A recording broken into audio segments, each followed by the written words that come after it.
Hello everyone, welcome again to my channel. Thanks for the click. I hope you are doing well. So today we are going to see a new lesson that has to do with teaching vocabulary. But this time we are going to deal with teaching vocabulary for, we can say, beginners, okay? For beginners, okay? So there is a big difference between teaching vocabulary for beginners and teaching vocabulary for intermediate or advanced students, okay? So there is difference. Today I'm going to give you a certain technique to use for teaching vocabulary for beginners to help them learn new vocabulary, develop their language skill, and also become, and this is very important, to become autonomous learners, in the future. Okay, so we are going to see very important 4 stages for teaching vocabulary for beginners. 4 very essential stages. Stage number 1, stage number 2, stage number 3, and stage number 4. 4 very essential stages. Now the first stage, we can call it mind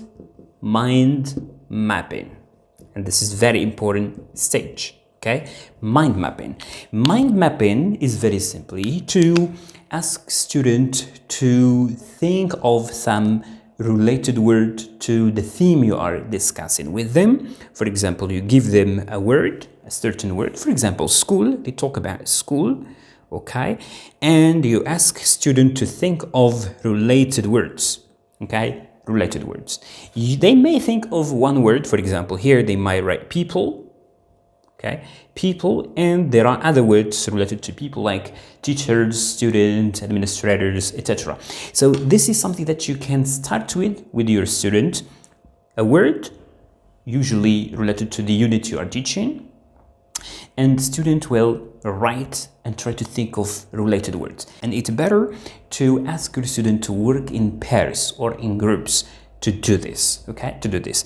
Number two, and this is very important, is to elicit or present, both of them the same, to elicit and present some kind of related to the theme. For example, here we are talking about school.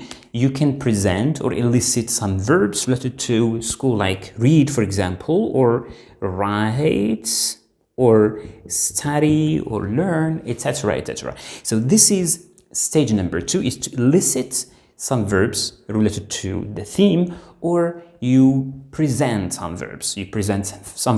Usually simple and easy verbs to learn, okay? By the way, going back again to this, here you can use pictures to present words. So it's not always eliciting, but also presenting. If you find, for example, that students did not know a lot of words related to this, it's up to you to present using pictures or context, whatever. So here, verbs. Now, number three, it's very important, is collocation. We can call it the collocation stage.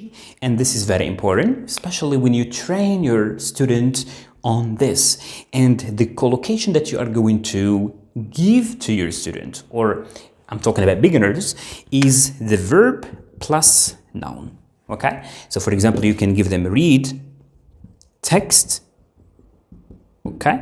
So students can think of other collocations using these verbs, okay? So they may think of other ones using these verbs or their own verbs, and creating collocations the same, and it's better to ask them themselves to write them on the board, okay? So this is stage number 3. Stage number 4 has to do with sentences, okay? Sentences. And this is very important.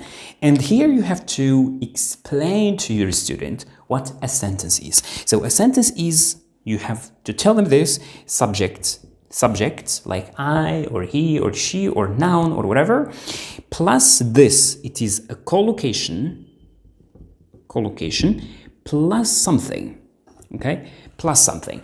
And this thing, you can explain to them that it can be a person, or it can be a thing, or it can be whatever, like time, or Place, for example, it can also be a place, okay? Time or a place, okay?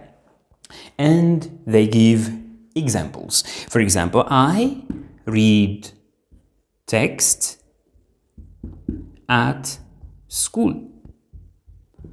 So I is subject, read text is a collocation, this collocation, and at school is something to do with place.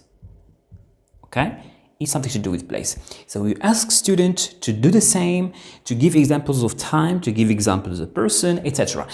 Look, when you discover or you notice that your student mastered this, you can move on. You can move on to something else like purpose, like cause, like any other thing, okay? So it's better to start with these easy things like time, place, person, and then you develop, you go beyond this into cause, into purpose, or whatever.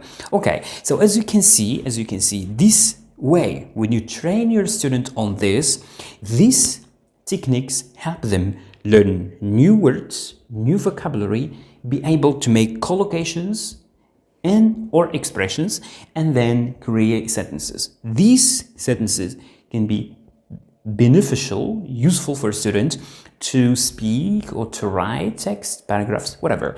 There is another stage that you can go to it later on, which is writing a paragraph or whatever, and that will be a kind of integrating skills. But that's something that you can we can say skip. So these stages are related to each other and very important, because when you train your student on this in classroom, students can do this alone at home. And if you encourage your student to do this at home alone, for sure he will be an autonomous learner, and he will learn new vocabulary, new sentences, be able to create a lot of sentences. And this is the utmost of learning languages in classroom. So these are kind of very easy ways, very easy stages to go through for teaching vocabulary for beginners, okay? So mind mapping, you can ask students to do it first alone using pictures. You can use pictures to present, etc. Elicit, present or elicit some kind of verbs. Then collocation, train your student to make collocation, verb and noun, easy collocations, and then sentences, as you can see, these ones, okay? All right, so I hope you find this easy to learn. If you have any question or suggestion, don't hesitate to let me know. See you in another episode with another lesson. Have a good time and goodbye.